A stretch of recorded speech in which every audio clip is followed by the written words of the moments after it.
के लिए अपराधी का कलंक झेला है और देश आजाद हो गया 15 अगस्त 1947 को, लेकिन वो कानून हमारे ऊपर से हटा 31 अगस्त 1952 को। यानी इस देश को हमारे पुरखों ने आजाद कराया, हमारे पुरखों ने लड़ाई लड़ी, खून बहा।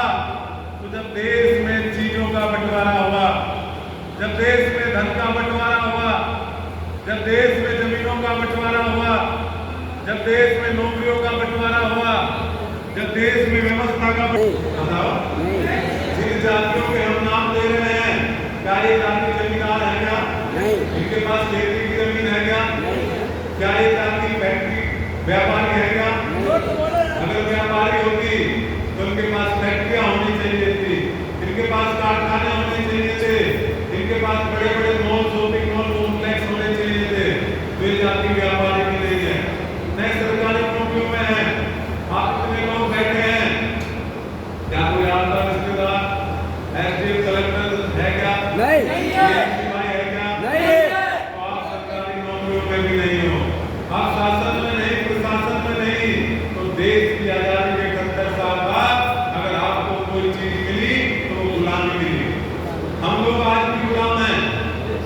गुलाम का मतलब क्या होता है? जिसका दाम और काम दूसरा व्यक्ति तय करता हो। क्या दिहाड़ी मिलेगी, कितना पैसा मिलेगा काम करने का, कितने घंटे काम करना पड़ेगा, जिसका काम और दाम दूसरा व्यक्ति तय करता हो, वो सब गुलाम है।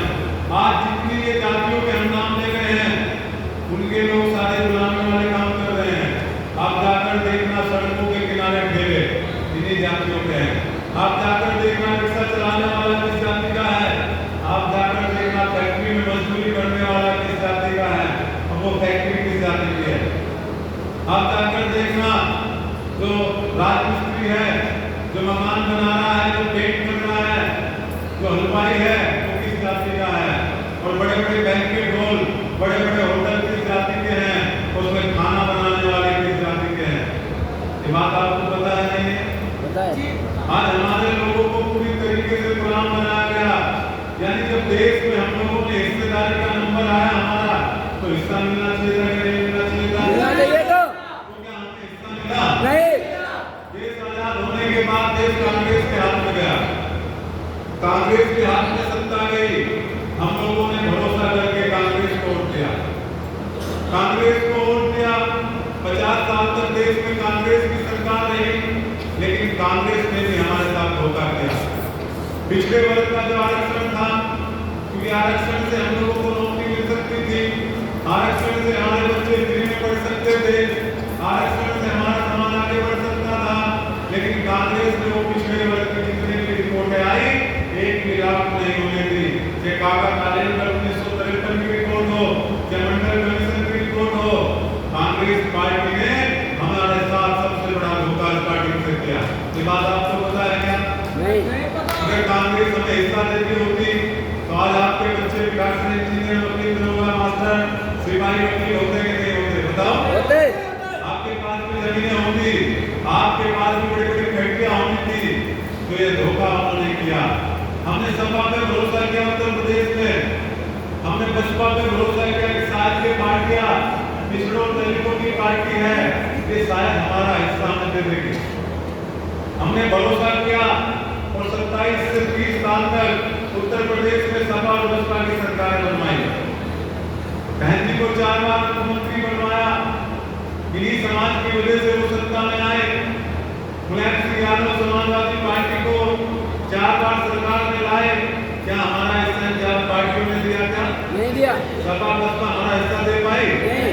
2014 के बाद हमने भरोसा किया भारतीय जनता पार्टी पे, नरेंद्र मोदी जी पर, जो कहते थे मैं पिछड़ा हूँ, जो कहकर सत्ता में आए थे कि मैं पिछड़ी जाति का हूँ, और आज 12 साल नरेंद्र मोदी की सरकार हो गए।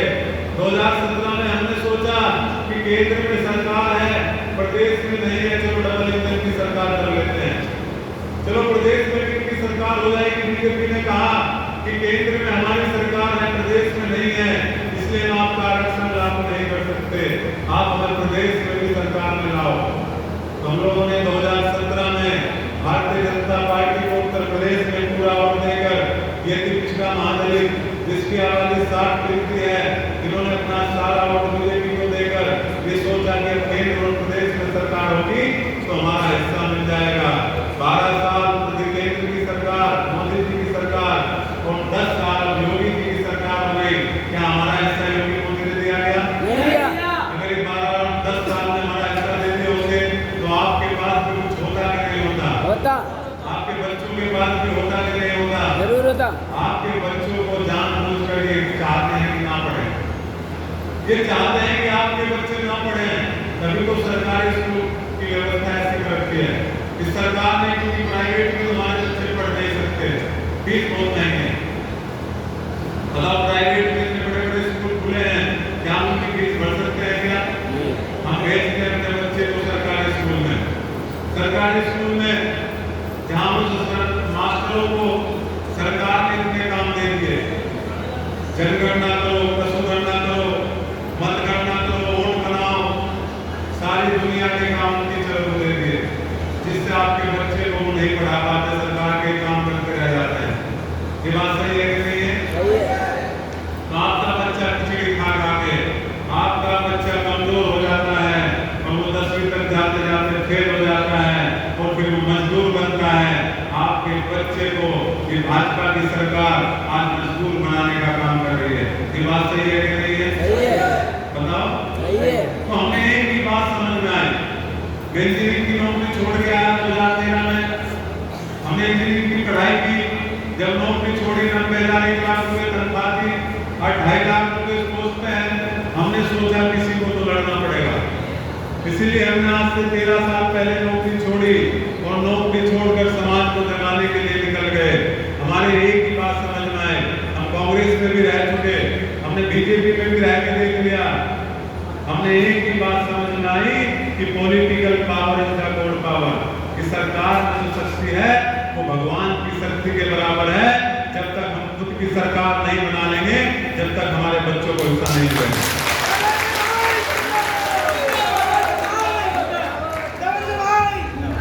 वो सरकार कैसे बनेगी? वोट तो हमारे पास है लेकिन बैंक नहीं है, पार्टी। सरकार किसकी बनती है? कांग्रेस की बनी तो वो पार्टी थी, ओगड़ी जातियों की पार्टी थी। बीजेपी ओगड़ी जातियों की पार्टी है। सपा बसपा आपको पता ही किनकी पार्टी है। इसीलिए हमने कृष्णा पाल, कश्यप सैनी, निषाद बिंद, केवट मल्ला, प्रजापति नाई, चौकी गढ़िया, विश्वकर्मा, बंजारा, वाल्मीकि, खटीक, धोबी, पासी, कोरी, जिनको आजादी के 78 साल से हिस्सा नहीं मिला, उनको इकट्ठा करके सामाजिक न्याय पार्टी बनाई है। इस पार्टी को मजबूत करो और सत्ता में जाया जाएगा।